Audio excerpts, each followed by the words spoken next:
Have you ever been in contact with fire? I'm pretty sure most of you guys watching would have been in contact with fire in your homes while you are cooking or when you go out for camping. For any other place also, you must have been in contact with fire. There's something definitely we can learn from this fire, from the immense energy it contains, from the shine it exudes, and from the warmth it provides, and how it forces us to burn inside, to burn the bad karma, to burn what we have accomplished that was not worth accomplishing. भस्म हो जाऊंगा तेरी इस तपती आग में, पर जलूंगा नहीं।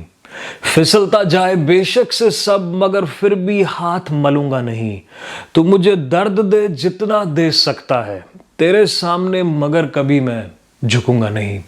ये हम बात कर रहे हैं अपने मन के बारे में, जो हमें बार बार तंग करता है, हमें बार बार बैड हैबिट्स की तरफ ले जाता है, हमें जलाता है। वो तू मेरी ही ऐसी बुरी छाया है जिसका मिट जाना ही अच्छा है। शरीर तेरा बड़ा शायद मन से अभी तू बच्चा है। हमेशा ढूंढे कमी सब में, अच्छा कुछ ना दिखता तुझे। बड़ा हो जा अभी अकल का तू थोड़ा कच्चा है। यहाँ पे हम बात कर रहे हैं अपने मन से कि ग्रो अप यार and let me live my life to the fullest. घंघोर पाप इस दुनिया में जो बड़ा, वो बड़ा तेरी वजह से। सबको कर बर्बाद, झूमे तू हमेशा फिर मजे में। कुदरती स्वभाव तेरा, करना पड़ेगा तेरा कुछ। मेहंदी रता जुबान संभाल, बन जाएगा तू भी कुछ। तो क्या मतलब है इन बातों का? तो क्या कहना चाहते थे हम इस पोइट्री के द्वारा? हम मतलब आप और मैं, हम दोनों ही हैं यार। मैं तो आपके थ्रू, हम दोनों में जो सोल एनर्जी जो एक ही है, मैं उसके थ्रू एक्सप्रेस कर रहा हूँ बस। हम दोनों की बातें हैं, हम दोनों की, हम सब की बातें हैं। ये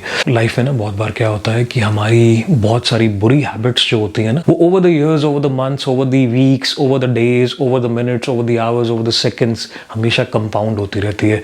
हमेशा अच्छी चीज़ें भी कंपाउंड होती है एंड बहुत जो बुरी चीज़ें होती हैं वो भी कंपाउंड होती हैं। तो धीरे धीरे जो हमें एक बुरी आदत थी वो 2 बन जाती हैं, 3 बन जाती हैं, 4 बन जाती हैं।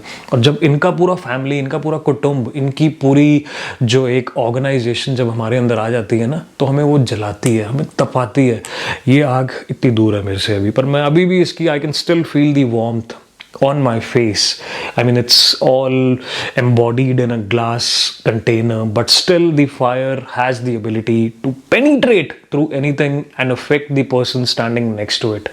वैसे ही हमारे अंदर जितना मर्जी बड़ा कवच हो किसी भी चीज़ का, बट जो बुरी हैबिट्स होती है ना, वो कहीं से भी पेनिट्रेट कर जाती हैं। और जब वो बहुत सारी कुटुंब में होती हैं, एक कुटुंब में होती हैं, एक परिवार होता है। अच्छी चीज़ों का भी एक परिवार होता है और बुरी चीज़ों का भी एक परिवार होता है। बट जब बुरी चीज़ों का परिवार आप पे अटैक करता है ना, तो इन्हीं को हम बोलते हैं मॉडर्न लैंग्वेज में, आपके पास डिप्रेशन आ रही है, आपके पास एंग्जाइटी आ रही है, तो बहुत सारी ऐसी प्रॉब्लम्स हैं जो आपके पास आ जाती है। इसका एक ही सोल्यूशन होता है। क्या सोल्यूशन होता है? इस आग को क्या आप अपने से दूर कर सकते हो? कितना दूर करोगे? कहीं भी करोगे तो एक नई आग आ जाएगी बैड हैबिट के फॉर्म में आपके पास।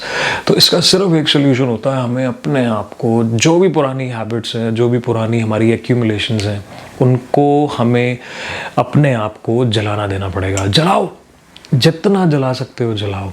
एंड ट्रस्ट मी यार, जब आप भी एक लेवल तक जलते हो ना, तो आप बहुत निखरते हो उस चीज़ में। मैं क्यों बोल रहा हूँ, मैं खुद जल रहा हूँ। I am trying my best to just let me burn inside, let me face all the problems. बहुत सारी ऐसी सिचुएशंस होती हैं जिसमें हम कोशिश करते हैं अपनी प्रॉब्लम से भागने का। भागना नहीं है, ठहरना है। भागना सोल्यूशन नहीं है, ठहरना ही सोल्यूशन है।